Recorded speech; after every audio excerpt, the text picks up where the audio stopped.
Taste the Daily. Ramanathapuram அரசு விளையாட்டு மைதானத்தில் கிரிக்கெட் விளையாட பணம் கேட்பதாக குற்றச்சாட்டு எழுந்துள்ளது.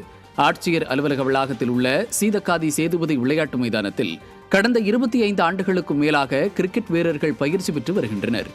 இந்த நிலையில் தற்போது விளையாட்டு அலுவலராக இருக்கும் தினேஷ் விளையாட்டு மைதானத்தில் கிரிக்கெட் விளையாட பணம் கேட்பதாக புகார் எழுந்துள்ளது. மேலும் சென்னைக்கு அடுத்தபடியாக ராமநாதபுரத்தில் இருக்கும் கிரிக்கெட் விளையாட்டு விடுதியையும் விளையாட்டு அலுவலர் தினேஷ் ரத்து செய்து விட்டதாகவும் கூறப்படுகிறது. இதுகுறித்து ராமநாதபுரம் மாவட்ட கிரிக்கெட் வீரர்கள் மாவட்ட ஆட்சியர் அலுவலகத்தில் உள்ள மாவட்ட வருவாய் அலுவலரிடம் புகார் மனு அளித்து நடவடிக்கை எடுக்க வலியுறுத்தினர். இப்போ கிரிக்கெட் விளையாட விட மாட்டேன், இங்கே வந்து என்ன விளையாண்டிங்கன்னா 4000 5000 கேட்குறாங்க. நம்ம பின்தங்கிய மாவட்டத்தில் வந்து ஒரு பர்சன் வந்து விளையாட வரதே பெரிய ஒரு விஷயம். அவங்கள்ட்ட பணம் வாங்கிக்கிட்டு இங்கே விளையாட வைக்கிறதுங்கிறது அது பெரிய வந்து நம்பிக்கையற்றது. அது யாராலையும் பண்ண முடியாது.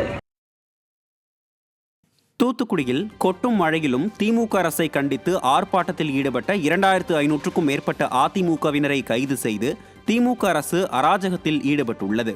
பெண்களுக்கு எதிரான பாலியல் குற்றங்களை தடுக்க தவறிய ஸ்டாலின் அரசை கண்டித்து தூத்துக்குடியில் அதிமுக சார்பில் கண்டன ஆர்ப்பாட்டம் நடைபெற்றது. முன்னாள் அமைச்சரும் தெற்கு மாவட்ட கழக செயலாளருமான SP சண்முகநாதன் தலைமையில் VVT சிக்னல் MGR திடலில் கொட்டும் மழையிலும் அதிமுகவினர் கண்டன ஆர்ப்பாட்டத்தில் ஈடுபட்டனர். அப்போது அவர்களை திறனற்ற ஸ்டாலின் அரசின் ஏவல் துறை கைது செய்து அராஜகத்தில் ஈடுபட்டது.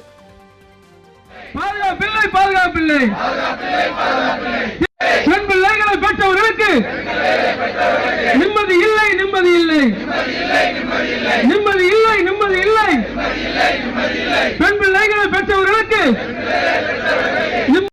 அது ஆளுங்கட்சியினுடைய முக்கியமான பிரமுகராக இருக்கலாம் அல்லது முக்கிய அதிகாரிகளாக இருக்கலாம்.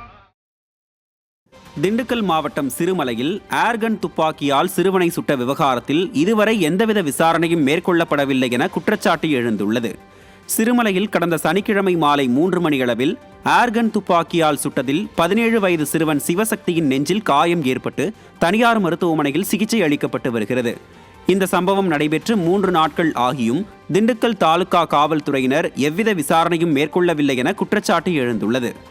இந்நிலையில் நிர்வாக திறனற்ற ஸ்டாலின் ஆட்சியில் உரிய அனுமதியோடு துப்பாக்கிகள் வைத்திருக்கிறார்களா அல்லது சட்டவிரோதமாக துப்பாக்கிகள் பயன்படுத்தப்படுகிறதா என ஆய்வு மேற்கொள்ள வேண்டும் என்றும், நெஞ்சில் பாய்ந்த குண்டானது அகற்றப்படாத நிலையில் சிறுவனை மேல் சிகிச்சைக்கு அளித்து காப்பாற்ற வேண்டும் என்றும் பலரும் கோரிக்கை விடுத்துள்ளனர். திருச்சியில் நிலவும் நிர்வாக சீர்கேடுகளை கண்டித்து அதிமுக சார்பில் மாபெரும் கண்டன ஆர்ப்பாட்டம் நடைபெற்றது. திருச்சி மாநகர் மாவட்ட கழகம் சார்பில் மரக்கடை MGR திடலில் நடைபெற்ற ஆர்ப்பாட்டத்திற்கு முன்னாள் அமைச்சர் RB உதயகுமார் தலைமை வகித்தார். மாவட்ட செயலாளர் சீனிவாசன் முன்னிலையில் ஆர்ப்பாட்டம் நடைபெற்றது. முன்னாள் அமைச்சர் RB உதயகுமார் பேசுகையில் திமுக அரசு தொடர்ந்து நீதிமன்ற கண்டனங்களுக்கு ஆளாகி வருவதாக தெரிவித்தார். தொடர்ந்து ஆர்ப்பாட்டத்தில் ஈடுபட்ட அதிமுகவினரை காவல்துறையினர் அராஜகமாக கைது செய்ய முயன்றதால் 2000க்கும் மேற்பட்ட அதிமுகவினர் சாலையில் அமர்ந்து ஏவல் துறையை கண்டித்து கோஷங்கள் எழுப்பினர். தொடர்ந்து போராட்டத்தில் ஈடுபட்டவர்களை ஸ்டாலின் அரசின் ஏவல் துறையினர் கைது செய்தனர்.